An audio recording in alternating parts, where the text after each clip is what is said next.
D'abord, c'est comme tous les ouvrages qui accompagnent une exposition.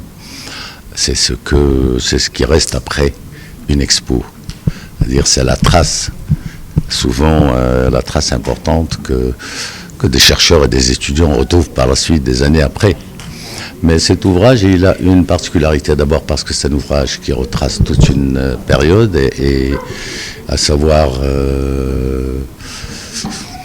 5 décennies de création et qui aussi on a veillé à ce qu'il puisse être le mieux documenté possible et qui puisse refléter toutes les périodes de mon travail.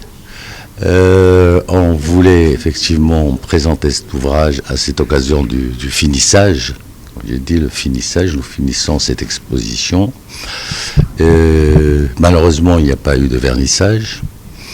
Il y a une ouverture, disons c'est une fermeture de l'exposition, mais un finissage, on veut que ça soit un petit peu festif avec quelques amis, vu que cette pandémie nous le permet un petit peu mieux, tout en étant un petit peu protégé, mais à l'aise quand même.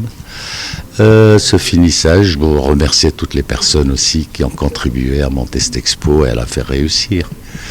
Et je pense que le public a beaucoup de choses à dire à ce niveau-là. Très bien. La Fondation des musées existe maintenant et elle contribue au développement de la culture et en particulier de l'art, de la peinture. L'hommage que je peux rendre à cette fondation, à la Fondation des musées, c'est d'avoir réussi au moment où toute l'Europe et beaucoup d'autres pays dans le monde avaient fermé les lieux culturels et les musées, a su garder ces espaces ouverts et a su permettre au grand public d'accéder quand même, malgré tous ces problèmes, à la culture et à l'art. Aujourd'hui, c'est le finissage de l'exposition de Fouad Bellamine. C'est la fin d'une belle expérience que nous avons fêtée pendant plus de 4 mois.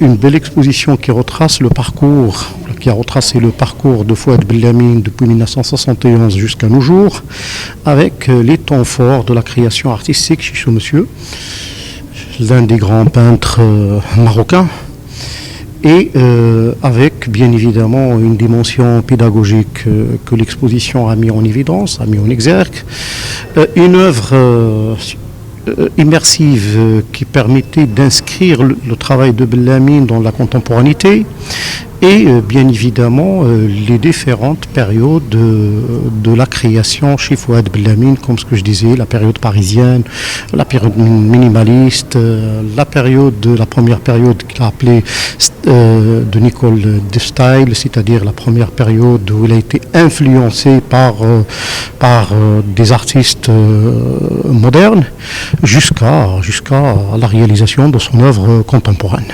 En fait, c'est un événement important, déjà, qui est une rétrospective au musée Mohamed VI d'un peintre marocain vivant. Parce que jusqu'à présent, on a eu la chance d'avoir de très grands artistes étrangers exposés ici. Et en termes de rétrospective, jusqu'à présent, c'était des rétrospectives de peintres morts. C'est une rétrospective qui a été réalisée avec la participation de l'artiste. Et ça, c'est très important. Avec le regard de l'artiste. C'est-à-dire que moi, je ne me suis pas substituée à Fouad Bellamine pour le choix d'étoiles, par exemple. Ça, c'est très important parce que je ne sais pas si Rbaoui était vivant, est-ce qu'il aurait aimé qu'on l'expose comme on l'a exposé. Et donc, ça fait date. Ça, c'est très, très important et j'espère qu'on aura encore d'autres expériences d'autres peintres qui seront montrés. Par ailleurs, pour ce qui est de Fouad Bellamine, il se situe en fait dans le paysage plastique marocain à un endroit, je dirais, une sorte de transition. Il y a eu ce qu'on a appelé les fondateurs. Cherkaoui, Rbaoui, Yaqoubi et toute cette série de peintres qui ont et puis évidemment Belkahia, Mlehi, etc., qui sont d'une génération un petit peu antérieure, d'abord beaucoup plus âgée, et puis c'était un autre monde. Fouad Bellamine, il vient entre il constitue une sorte de sas entre ceux-là, ce qu'on appelait les fondateurs, et la jeune scène. Ce qu'il a apporté, c'est un regard nouveau.